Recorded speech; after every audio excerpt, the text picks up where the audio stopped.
room of the Westview Hotel sparkled with an air of opulence and expectation. Crystal chandeliers cast a warm glow over the sea of cocktail dresses and tailored suits, their light reflecting off the polished surfaces of donation boxes strategically placed throughout the room. Banners proclaiming, "Building Our Future." Westview High School expansion project hung from the ornate ceiling, leaving no doubt about the evening's purpose. John Matthews adjusted his tie nervously as he entered the room, his wife Sarah's hand resting lightly on his arm. After 15 years of teaching English at Westview High, he still felt out of place at these high society functions. Sarah, on the other hand, seemed to thrive in this environment. Her success as a real estate agent had honed her networking skills to a fine edge, and she moved through the crowd with practiced ease. "Relax, honey," Sarah whispered, giving John's arm a reassuring squeeze. "Remember, we're here for the kids. Just smile and nod, and let me do the talking." John nodded, forcing a smile as they made their way to the bar. He couldn't shake the feeling that he was a fish out of water, surrounded by the town's elite, doctors, lawyers, and business moguls whose children filled his classroom. As a teacher, he was used to being the authority figure, but here, he felt like an imposter in a rented tuxedo. As Sarah chatted animatedly with a group of potential donors, John's attention was drawn to a commotion near the entrance. Principal Robert Thompson had arrived, fashionably late as usual, his booming laugh cutting through the genteel murmur of conversation. John watched as Thompson worked the room, clapping shoulders and air-kissing cheeks with the practiced charm of a seasoned politician. "John, my boy," Thompson's voice carried across the ballroom as he spotted the English teacher. "Come here, I want to introduce you to someone." With a sigh, John excused himself from Sarah's side and made his way towards his boss. As he drew closer, the smell of expensive scotch wafted from Thompson's breath, and John noticed a slight sway in the principal's stance. "John, have you met Mr. Goldstein?" Thompson gestured grandly towards a portly man with thinning gray hair. "He's considering a very generous donation to our little project." John shook Mr. Goldstein's hand, murmuring polite greetings. He launched into a well-rehearsed speech about the importance of education and the positive impact the expansion would have on the students, all the while acutely aware of Thompson's eyes roving the room, barely paying attention to the conversation. As Mr. Goldstein excused himself to refill his drink, Thompson's demeanor changed. He leaned in close to John, his voice dropping to a conspiratorial whisper. "John, my friend, I've been meaning to talk to you about something important." The change in Thompson's tone set John on edge. He'd seen this side of the principal before. The side that came out after a few too many drinks, when his already loose understanding of professional boundaries seemed to evaporate completely. "You see, John," Thompson continued, his words slightly slurred, "I've been thinking about the future of our little school, and I think it's time for some changes." John's stomach tightened. "Changes, sir?" Thompson's eyes gleamed with an unsettling intensity. "Yes, changes. Big changes. And I think you and that lovely wife of yours could play a big part in them." Before John could respond, he felt a familiar touch on his arm. Sarah had appeared at his side, her smile dazzling as she greeted the principal. "Mr. Thompson, I hope you're enjoying the evening." Thompson's face lit up at the sight of Sarah, his gaze lingering a moment too long on her figure-hugging dress. "Mrs. Matthews, you're looking absolutely radiant tonight. In fact, I was just telling your husband here about an exciting opportunity one have in mind." John watched in growing discomfort as Thompson turned his charm offensive on Sarah. The principal's body language shifted, angling towards her, his voice dropping to a more intimate tone. "You see, Sarah, may I call you Sarah? We're in need of a new vice principal, someone with real-world experience and a fresh perspective. Someone like you." Sarah's eyebrows shot up in surprise. "Me? But I'm not an educator, Mr. Thompson.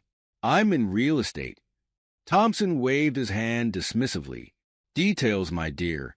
What we need is someone with your drive, your people skills. And think of the connections you could bring to our little school. John felt as if he were watching the scene unfold from outside his body. He opened his mouth to interject, but Thompson barreled on, his words becoming more outrageous with each passing moment. Of course, we'd have to make it worth your while. I'm thinking double John's current salary. He could stay at home, relax, maybe work on that novel he's always talking about. What do you say? John waited for Sarah to laugh off the absurd proposition, to politely but firmly put Thompson in his place. Instead, to his utter disbelief, she giggled, a high, girlish sound he'd never heard from her before. "Oh, Mr. Thompson," Sarah cooed, reaching out to place her hand on the principal's arm. "That sounds absolutely fascinating. Why don't we discuss the details somewhere a bit more private?" Thompson's face split into a wolfish grin. "I thought you'd never ask, my dear. I happen to have a suite upstairs. For meetings, you understand." As Thompson led Sarah away, her hand still resting on his arm, she threw a glance over her shoulder at John. For a split second, he thought he saw a flicker of something in her eyes. Guilt, excitement. Before he could process it, they had disappeared in the crowd, leaving John standing alone, frozen in shock. The rest of the evening passed in a blur for John. He moved through the ballroom on autopilot, shaking hands and making small talk, all the while acutely aware of the whispers and sidelong glances from his colleagues. It was clear from their reactions that this wasn't the first time Thompson had made such a brazen move, nor was it likely to be the last. As he accepted a glass of champagne from a passing waiter, John overheard a snippet of conversation between two of the school's veteran teachers. "Can't believe Thompson's at it again," the math teacher, Mrs. Hendricks, muttered behind her hand. Her companion, the gruff football coach, Mr. Daniels, snorted. "What did you expect? Man's been pulling this shit for years. Remember that incident with the Parent-Teacher Association president?" John felt his cheeks burn with a mixture of shame and anger. How long had this been going on, and how had he been so blind to it?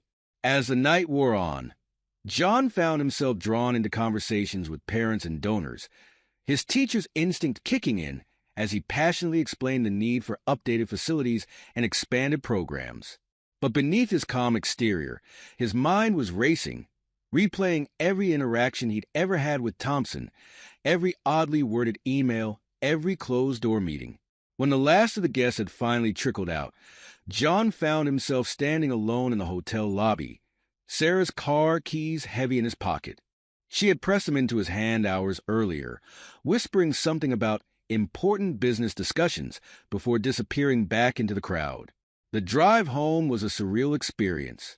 The familiar streets of their small town seemed alien in the pre-dawn light, as if John were seeing them for the first time. By the time he pulled into their driveway, the first rays of sunlight were beginning to peek over the horizon. Inside the house, John moved on autopilot. He loosened his tie, kicked off his shoes, and made his way to his home office. There, surrounded by bookshelves filled with the classic literature he so loved to teach, he booted up his computer and began to search. Hours passed as John delved deeper and deeper into a rabbit hole of old emails, text messages, and bank statements. With each new piece of information, the knot in his stomach grew tighter. Unexplained deposits in their joint account, late-night text messages from unknown numbers, vague explanations for missed dinners and weekend work events. As the truth began to take shape, John felt a cold, creeping numbness settle over him. The life he thought he knew, the marriage he had believed in for 12 years, was crumbling before his eyes. The sound of a key in the lock jolted John from his revelations. Glancing at the clock, he realized it was nearly dawn. He listened as Sarah tried to sneak in, her heels clicking softly on the hardwood floors. Taking a deep breath, John stood and made his way to the living room. There he found Sarah, her hair disheveled and her makeup smudged, trying to slip off her shoes without making a sound. Late night, John's voice, calm and controlled, cut through the silence like a knife.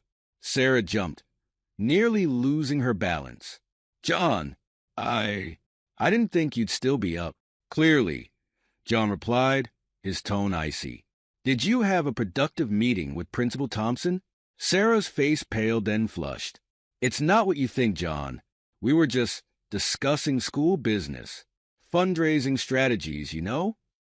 At dawn, in a hotel room, John's voice remained eerily calm, betraying none of the turmoil roiling inside him. It's harmless flirting, John, for the good of the school. You know how these things work. Sometimes you have to play the game to get ahead. As if on cue, Sarah's phone buzzed. John watched as she instinctively reached for it, then froze as she saw the notification on the screen. Last night was amazing, John read aloud, his voice devoid of emotion. Can't wait for our weekend getaway. Sounds like quite the fundraising strategy, Sarah. Sarah's composure crumbled. Tears welled up in her eyes as she sank onto the couch. John, I can explain.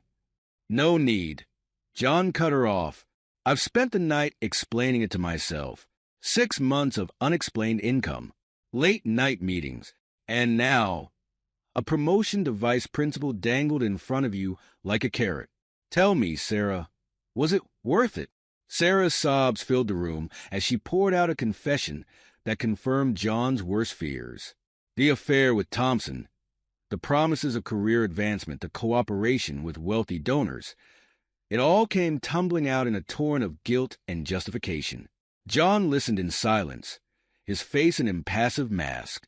When Sarah finally ran out of words, he spoke, his voice barely above a whisper. I've heard enough, he said, reaching into his briefcase. I think you should read this. Sarah took the document with trembling hands, her eyes widening as she realized what she was holding. Divorce papers? John, no. Please, we can work this out. But John had already turned away, heading towards his office. The sound of the door locking behind him was like a final punctuation mark on their marriage. Inside the sanctuary of his office, surrounded by the books and memories of a life that now seemed like a distant dream, John allowed himself a moment of weakness. A single tear rolled down his cheek as he sank into his chair. But as quickly as it had come, the moment passed. John's eyes hardened, his jaw set with determination. He pulled out a fresh sheet of paper and began to write, the first steps of a plan taking shape beneath his pen. The life he had known was over, but from its ashes, a new John Matthews would rise, one fueled by a thirst for justice and an unquenchable desire for revenge. The early morning sunlight filtered through the blinds of John's home office, casting long shadows across the room. He sat at his desk, surrounded by stacks of papers and an open laptop, his eyes red-rimmed from a sleepless night of investigation. The distant sound of Sarah's muffled sobs echoed from the living room, a constant reminder of the shattered reality he now faced.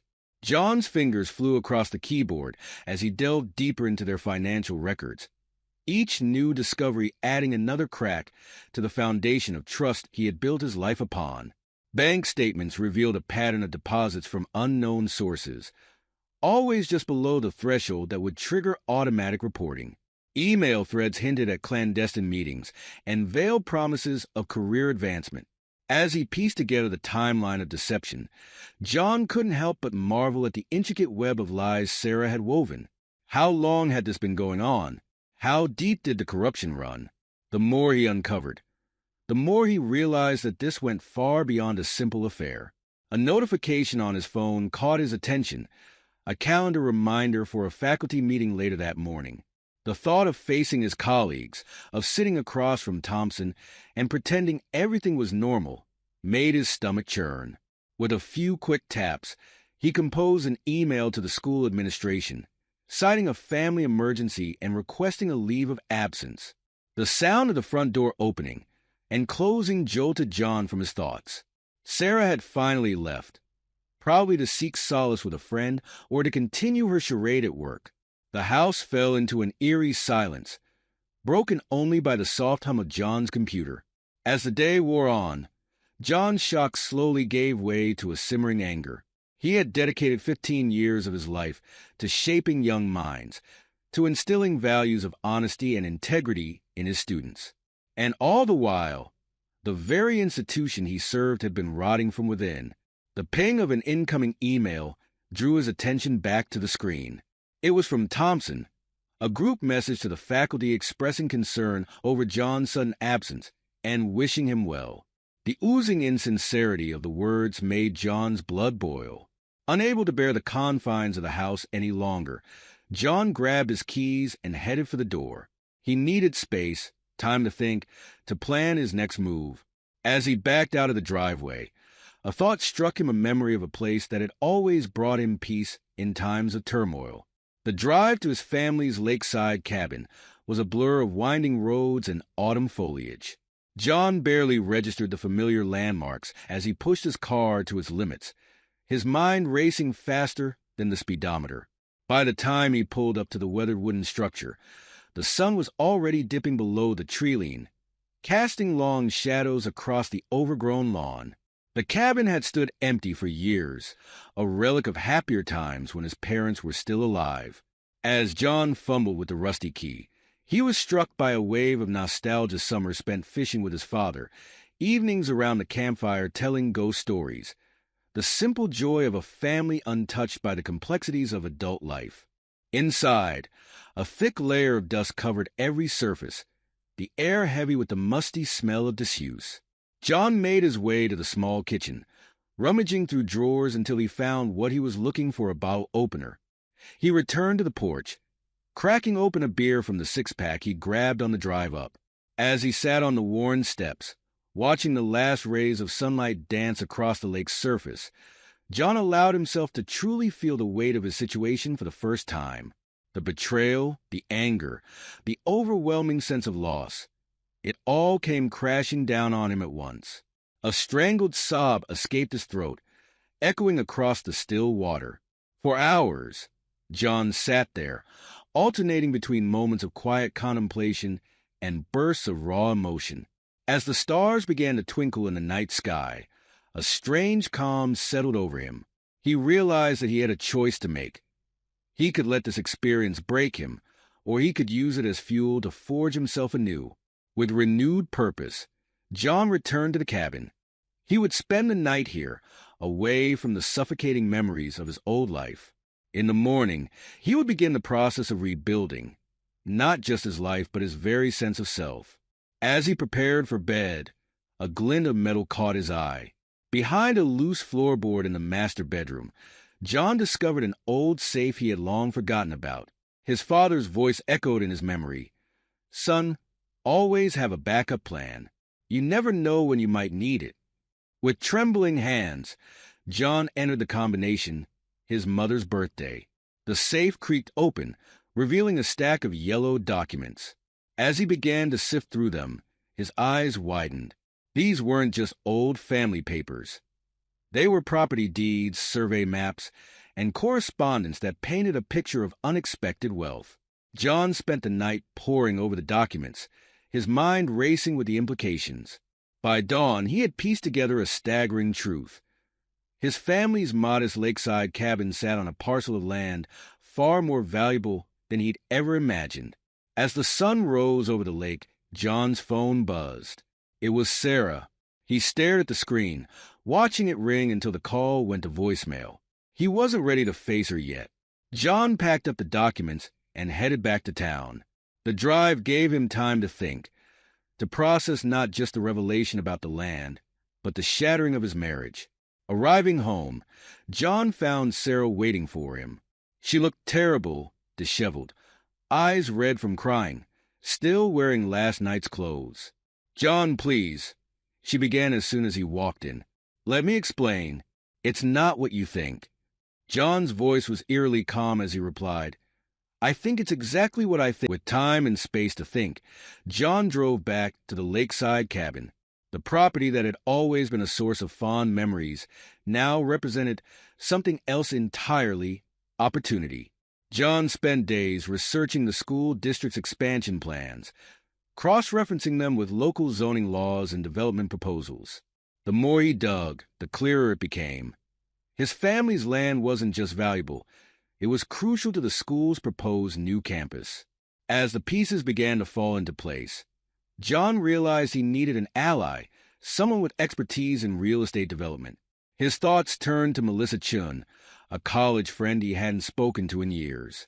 Last he'd heard, Melissa had become a cutthroat real estate developer with a reputation for getting results. John's call to Melissa was a calculated risk. He laid out the basics of his situation: the valuable land, the school's expansion plans, carefully omitting the personal details of his crumbling marriage and Thompson's indiscretions.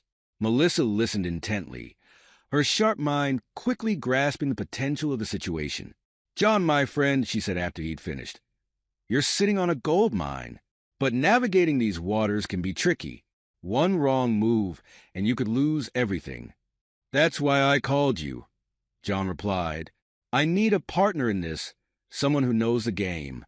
I'm willing to split the profits if you'll help me maximize the potential of this land." Melissa's response was quick and decisive. "You know what? I'm in. This could be fun. But John, are you sure you're ready for this? It's not going to be pretty." John's jaw clenched as he thought of Sarah's betrayal, of Thompson's smug face. "Trust me, Melissa. I'm ready." With Melissa on board, John's plan began to take shape. But he knew that to truly bring down Thompson and the corrupt system he represented, he needed more than just leverage. He needed evidence. Over the next few days, John carefully reached out to former colleagues, probing for information about Thompson's conduct. He was surprised at how readily some of them opened up, sharing stories of inappropriate behavior and questionable financial decisions. It seemed many had been waiting for someone to finally take a stand. One evening, as John was compiling his notes, he received an anonymous email. The sender, identifying themselves only as a concerned staff member, provided a trove of information: records of misappropriated funds, testimonies from female staff members who had felt uncomfortable around Thompson, and hints of larger-scale corruption within the administration. John's heart raced as he realized the implications of what he now possessed. This was more than just personal revenge. He had the power to expose a systemic problem that had been festering for years. With this newfound information, John took a calculated risk. He composed an email to a local investigative journalist he had met at a school function years ago. The message was carefully crafted, hinting at potential corruption within the school administration without providing specifics. It was enough, he hoped, to pique the journalist's interest without showing his full hand. As the week drew to a close, John sat at his desk, staring at a blank document on his computer screen. It was time for the final piece of his opening gambit, his resignation letter. He began to type, carefully choosing each word. The letter was a masterpiece of subtlety, expressing regret at leaving a job he loved while hinting at concerns about the direction of the school's leadership. He knew it would raise eyebrows among the school board members, planting seeds of doubt that he could later exploit. John scheduled the email to be sent first thing Monday morning, timing it for maximum impact. As he hit the schedule button, a sense of finality washed over him. There was no going back now. A month had passed since John Matthews had disappeared from the halls of Westview High School. The initial shock of his abrupt resignation had given way to whispered speculation and uneasy glances among the faculty. Principal Robert Thompson, however, seemed unperturbed, even buoyant, as he strode through the school with an air of renewed confidence. It was on a crisp autumn morning that John's name resurfaced in an unexpected way. The school board members were settling into their monthly meeting when the secretary announced an unscheduled visitor. Heads turned as John Matthews walked in, looking sharper and more self-assured than anyone remembered. "Mr. Matthews," Board President Eleanor Simmons said, surprise evident in her voice. "This is unexpected. What brings you here today?" John's smile was warm, but carried an edge that made a few board members shift uncomfortably in their seats. "I appreciate you taking the time to see me," he began. "I know my departure was abrupt, and I owe you an explanation. But more than that, I'm here to make an offer that I believe will be of great interest to the board and the future of Westview High." For the next hour, John laid out a proposal that left the board members stunned. He offered to donate his family's lakeside property for the school's expansion project, a gift valued at several $1 million. As he spoke, John could see the dollar signs dancing in their eyes, the visions of gleaming new facilities, and positive press coverage practically radiating from their faces. "This is extraordinarily generous, Mr. Matthews," Board Member Frankchin said, leaning forward. "But forgive me for asking, why? You left your position here rather suddenly, and now you're offering us a fortune. What's the catch?" John's expression turned somber. "My time at Westview was the best years of my life. The recent changes in my personal circumstances have given me a new perspective on what's truly important. I want to give back to the community that gave me so much." As the board members exchanged glances, John could see them weighing the opportunity against their suspicions.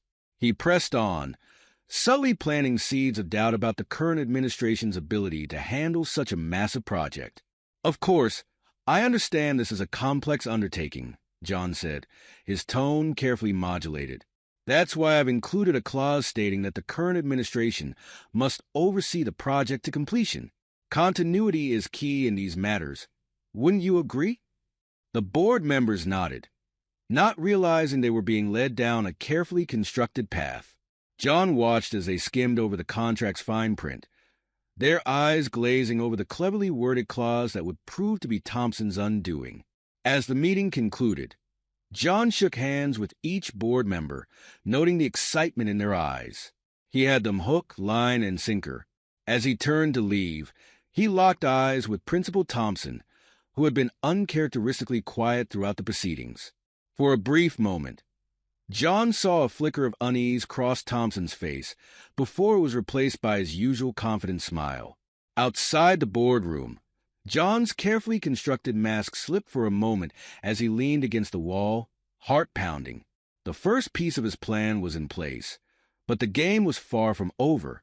As he walked towards the parking lot, a familiar voice called out behind him, "John? John, wait!" He turned to see Sarah hurrying towards him, her heels clicking on the polished floor. John steeled himself, slipping back into the role he had crafted for this moment. "Sarah," he said, his voice neutral, "I didn't expect to see you here." Sarah's eyes were wide, a mix of hope and wariness in her expression. I heard you were in the building. John, can we talk? Please." For a moment, John allowed himself to remember the woman he had loved, the life they had shared. Then he remembered the betrayal, the lies, and his resolve hardened. "I'm not sure that's a good idea, Sarah," he said, his tone softening just enough to keep her off balance.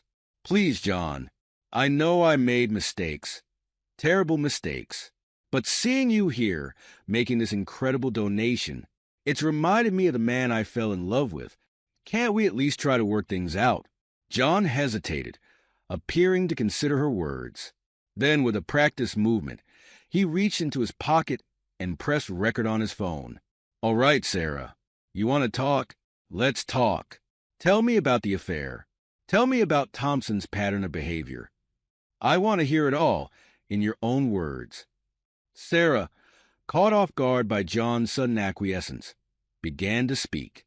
As she poured out her confession, detailing Thompson's inappropriate behavior and her own complicity, John felt a twinge of guilt, but he pushed it aside, focusing on the larger goal. As Sarah's words trailed off, John stopped the recording. "Thank you for your honesty, Sarah. I think it's best if we go our separate ways now." He walked away, leaving Sarah standing alone in the hallway, confusion and hurt etched across her face.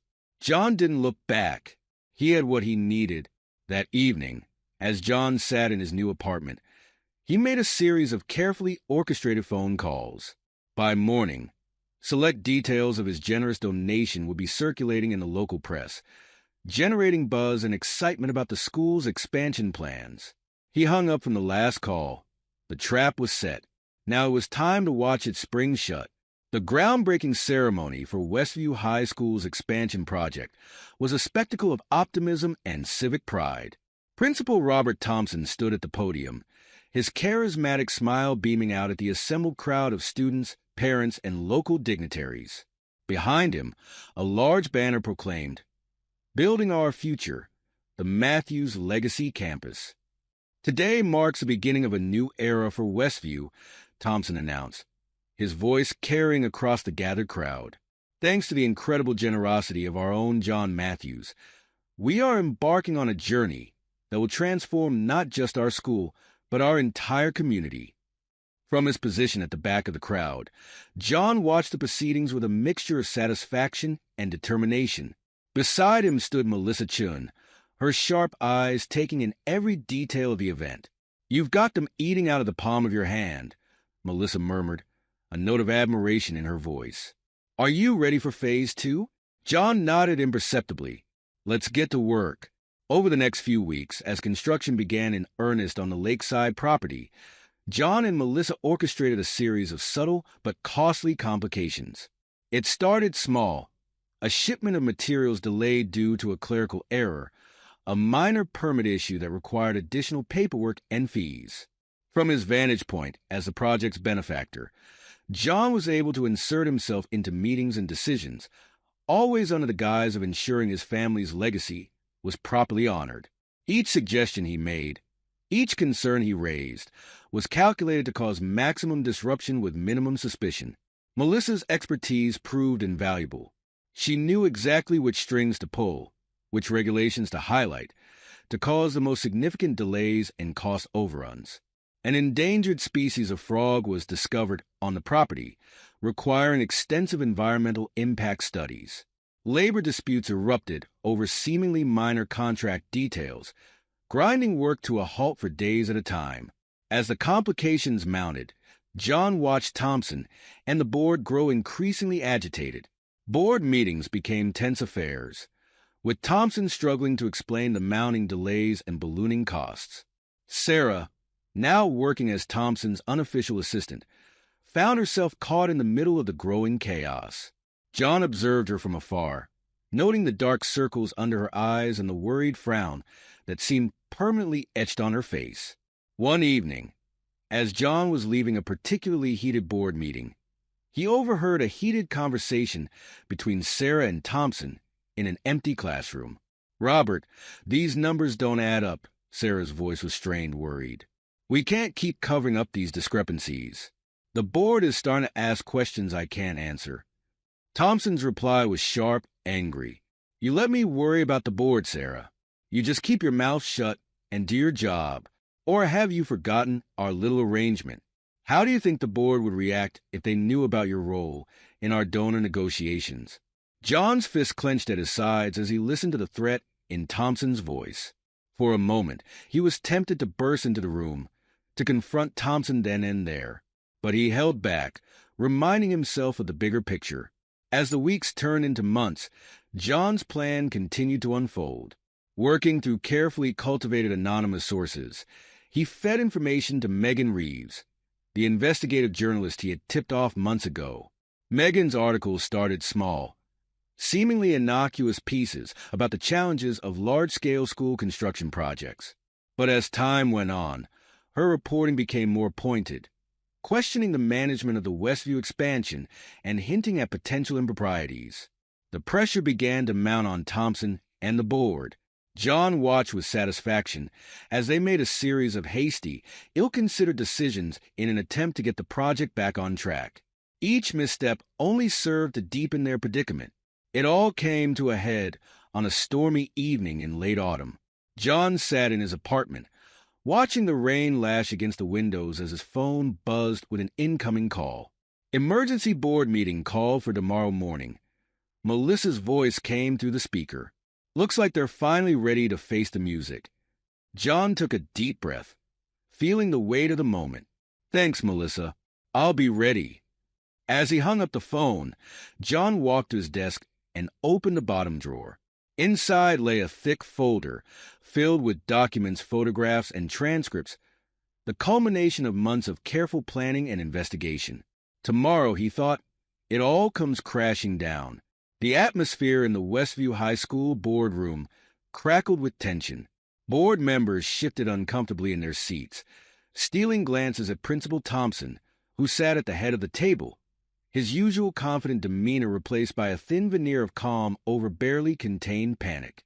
"I call this emergency session of the Westview School Board to order," Board President Eleanor Simmons announced, her voice tight. We're here to address the mounting concerns regarding the expansion project and other related matters. As the meeting began, with board members voicing their concerns about budget overruns and construction delays, the door opened. All heads turned to see John Matthews walk in, a thick folder tucked under his arm.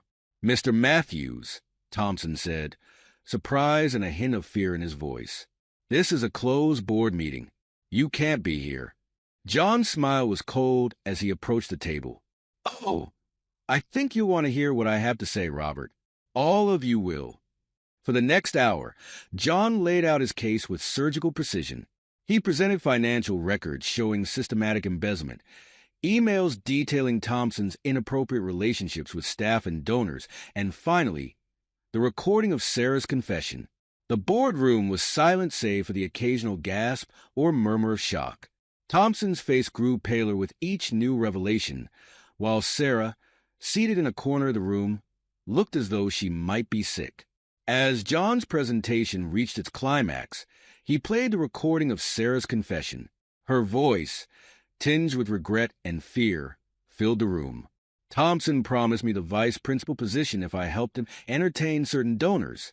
I knew it was wrong, but I was afraid of losing my job, of the scandal if it came out." Sarah's current sobs provided a counterpoint to her recorded voice, creating a surreal atmosphere in the room. Several board members looked away, unable to meet her eyes. As the recording ended, Thompson exploded from his chair, his face contorted with rage.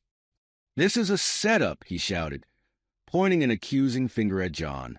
"He's orchestrated this whole thing. Can't you see? He's bitter about his wife, about his job, and he's taking it out on all of us." John remained calm in the face of Thompson's outburst. "Everything I presented is fully documented and verifiable," he said quietly. "I'm sure the authorities will be very interested in examining all of this evidence." The board president's voice shook as she spoke. I think we need to suspend Principal Thompson, pending a full investigation, and we'll need to cooperate fully with law enforcement." As the reality of the situation sank in, Thompson's anger gave way to desperation. "You can't do this," he pleaded. "The expansion project. We're contractually obligated to complete it. It'll ruin the school if we don't." A smile played at the corners of John's mouth as he delivered the final blow. "About that," he said, pulling out the contract from his folder, "you might want to take a closer look at Clause 27B, the one that stipulates the current administration must oversee the project to completion, or the land reverts to my ownership." The implications of John's words hit the room like a thunderbolt. Board members frantically flipped through their copies of the contract, faces falling as they realized the trap they'd walked into. "You planned this from the beginning," Thompson whispered, his voice a mixture of awe and hatred. "You destroyed everything."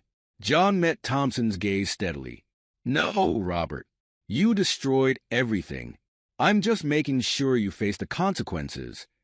As the meeting devolved into chaos, with board members arguing about their legal options and Thompson continuing to protest his innocence, John calmly gathered his materials.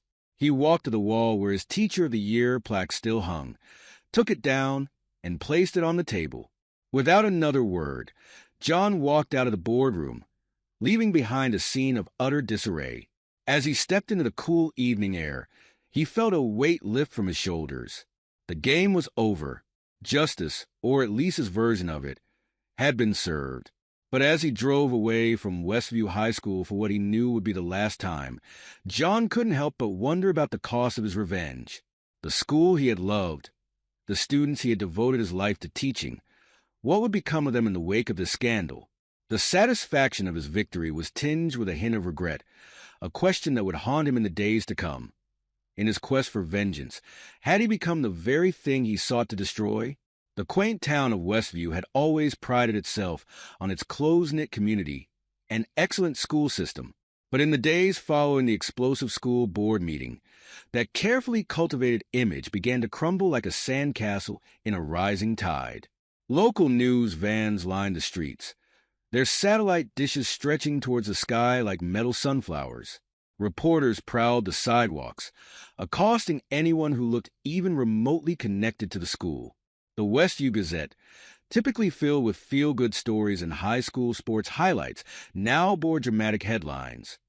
School scandal rocks community and corruption at the heart of Westview High. In coffee shops and grocery store aisles, at PTA meetings and Little League games, the scandal was all anyone could talk about. The town was divided, with some defending Thompson and others praising John for exposing the corruption. Rumors and speculation spread like wildfire, each retelling of the story more dramatic than the last. Sarah Matthews, once a pillar of the community, now found herself a pariah. As she walked down Main Street, heads turned and whispers followed in her wake. The for sale signs that once dotted lawns across town now seemed to mock her, a reminder of the career she had lost. The notification came via certified mail. Her real estate license had been revoked. The evidence of her role in Thompson's corrupt dealings was too damning to ignore. Sarah sat at her kitchen table, the official letter crumpled in her fist, wondering how her life had unraveled so completely. Meanwhile, Robert Thompson's fall from grace was even more spectacular. Out on bail and facing multiple charges, he had become a recluse, holed up in his expansive home on the outskirts of town. But as the walls closed in around him, Thompson made a desperate bid for freedom. It was a crisp autumn morning when Thompson's neighbor noticed something odd. A taxi idling in the driveway, Thompson loading suitcases into the trunk. A quick call to the authorities set in motion a chain of events that would captivate the town once more. As Thompson's taxi approached the airport, it found itself suddenly boxed in by police cruisers. Officers swarmed the vehicle, weapons drawn. Thompson, his face ashen, raised his hands in surrender. The image of the once proud principal being led away in handcuffs, his flight to freedom cut short, would grace the front page of the Westview Gazette the next day. Amidst the chaos, John Matthews found himself cast in an unexpected role, that of reluctant hero. Reform-minded community leaders, seeing in John a symbol of integrity and courage, approached him with a proposition. "We need someone like you on the school board, John," said Margaret Holbrook, a longtime advocate for educational reform. "Someone who's not afraid to stand up to corruption, who puts the students first." John listened to their impassioned pleas, feeling a mixture of pride and unease. He had exposed the rot at the core of Westview High, yes, but at what cost? The school he had loved, the community he had called home for so long. Both were now in turmoil because of his actions. As John grappled with the unexpected consequences of his revenge, another player entered the game. Melissa Chun, John's partner in the intricate dance of retribution, saw an opportunity in the chaos. "John, my company is prepared to make an offer on the land," Melissa said, her voice cool and businesslike over the phone. "We'll pay above market value, and we're promising to work with the community on a revised expansion plan. It's a win-win."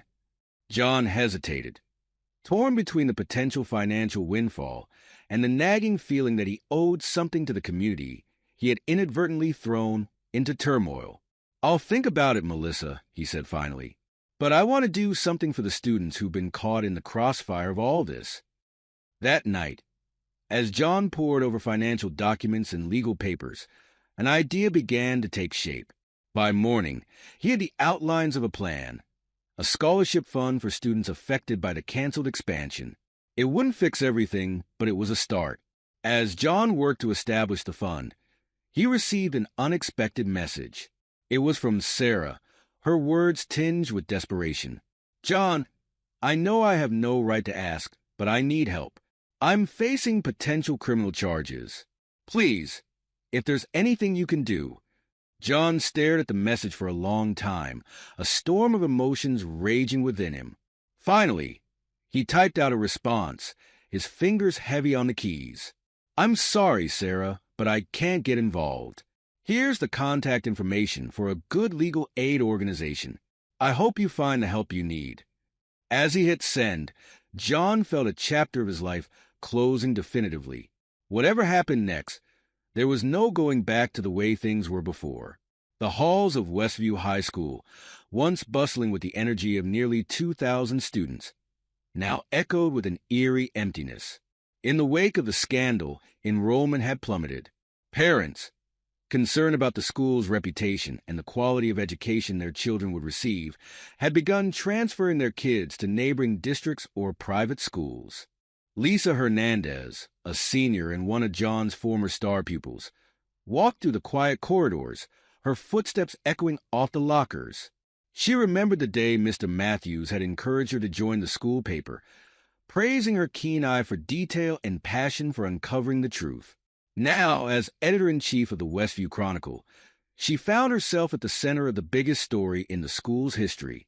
"We can't let this be how our school is remembered," Lisa said to her small but dedicated team of student journalists. "We need to do something to save Westview High." With the passion and idealism of youth, Lisa and her friends launched a campaign to restore the school's standing. They organized rallies, created social media campaigns, and wrote impassioned editorials about the school's long history of academic excellence and community involvement. Their efforts didn't go unnoticed. Local news outlets picked up the story of the students fighting to save their school, providing a counterpoint to the ongoing scandal coverage. Slowly but surely, Lisa and her team began to shift the narrative. John watched these developments from afar, a mixture of pride and guilt swirling in his chest. He had always known Lisa was special, but seeing her rise to this challenge filled him with a bittersweet joy. Without her knowledge, he made an anonymous donation to support the students' campaign. But even as Lisa and her classmates fought to save Westview High, darker clouds were gathering on the horizon. State education officials, alerted by the scandal and concerned about the school's ability to provide adequate education, began an audit of the entire district. "If the audit findings are negative, we may have no choice but to dissolve the current board and place the schools under direct state control," the lead auditor informed a grim-faced group of board members.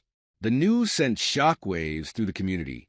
State control would mean a loss of local decision-making power, potentially drastic changes to staff and curriculum, and a stigma that could take years to overcome. As the audit progressed, John found himself torn. He had set out to expose corruption and get justice, but the consequences were spiraling far beyond anything he had anticipated. Innocent students and dedicated teachers were suffering because of his actions. His phone buzzed with a message from Melissa. "John, we need to talk. There's a potential problem with our plan." They met at a quiet cafe on the outskirts of town, away from prying eyes and ears. Melissa's usually composed face was etched with worry. "If our behind-the-scenes manipulation comes to light, we could be facing serious legal repercussions," she said, her voice low.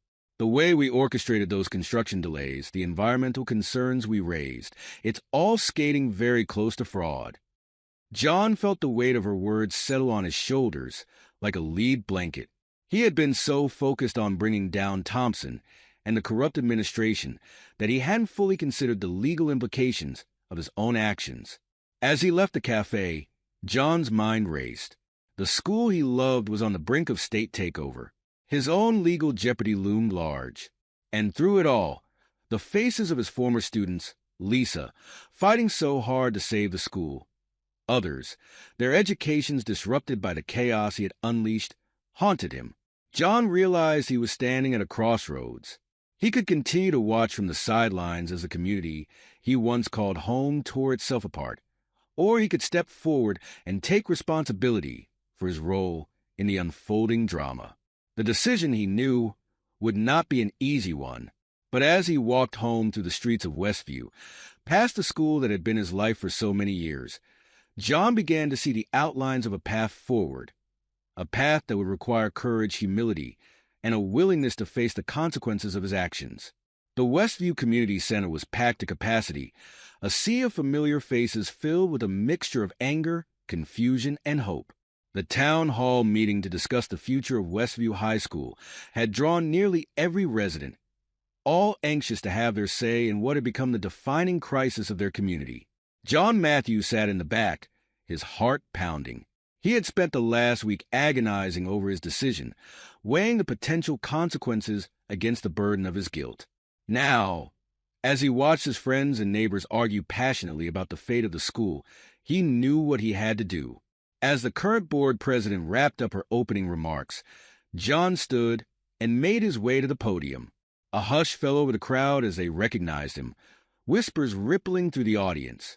"Thank you for allowing me to speak," John began, his voice steady despite his nerves. "I know many of you are wondering why I'm here.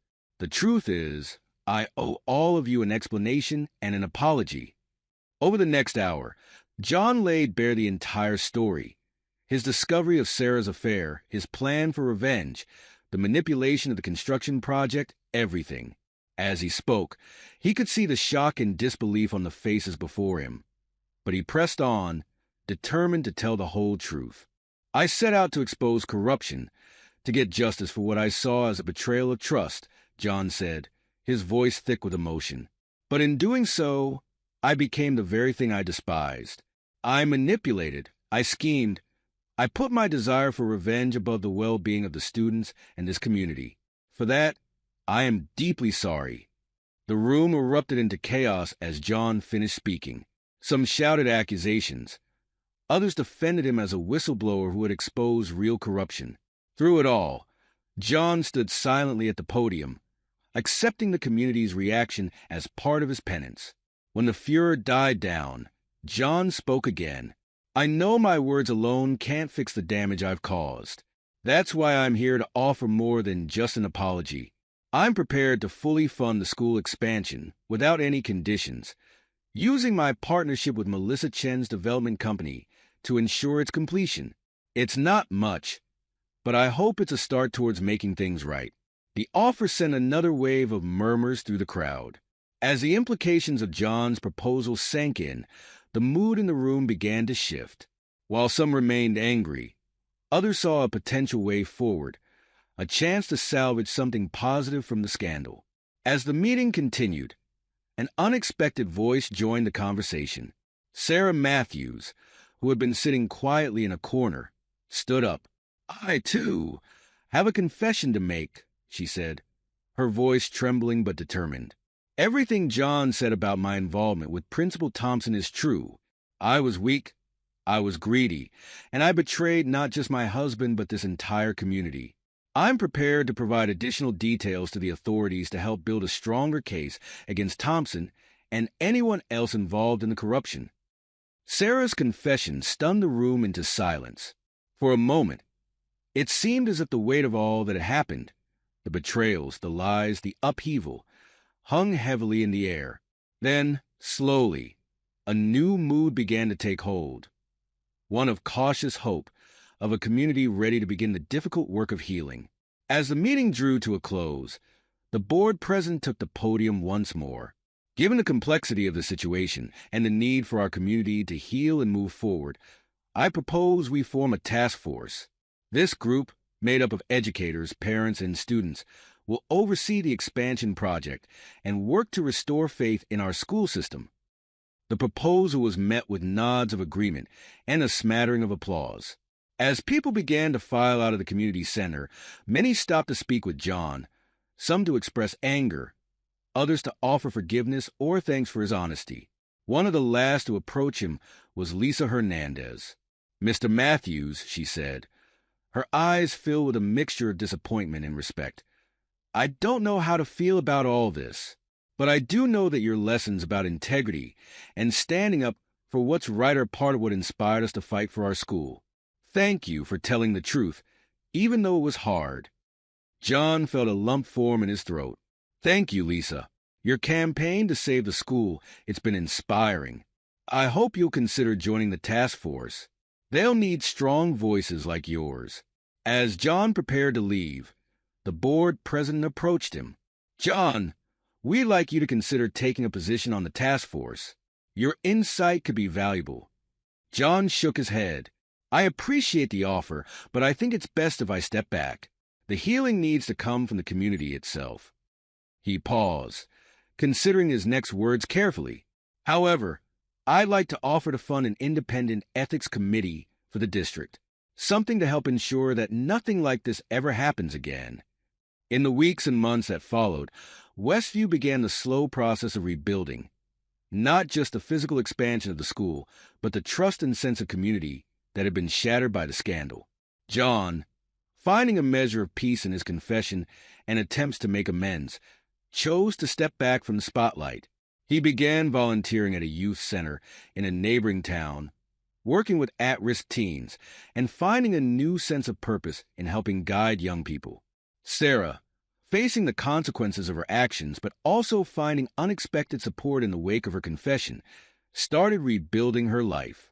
She found work at a local homeless shelter, the experience of losing everything giving her a new empathy for those struggling to get back on their feet. One crisp autumn morning, a year after the scandal had first broken, Lisa Hernandez sat in the newly constructed wing of Westview High School. Now the editor of the school paper, she was preparing to interview the new principal about the upcoming school year. As she waited, Lisa glanced out the window at the bustling campus.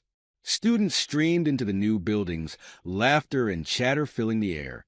The shadow of the scandal still lingered, but there was a palpable sense of renewal, of a community that had faced its darkest hour and emerged stronger. Lisa smiled to herself as she turned back to her notebook, ready to document the next chapter in Westview's story. The past couldn't be changed, but the future, full of challenges and opportunities, was theirs to write. This is where our story comes to an end. Share your thoughts in the comment section. Thanks for your time. If you enjoy this story, please subscribe to this channel. Click on the video you see on the screen, and I will see you there.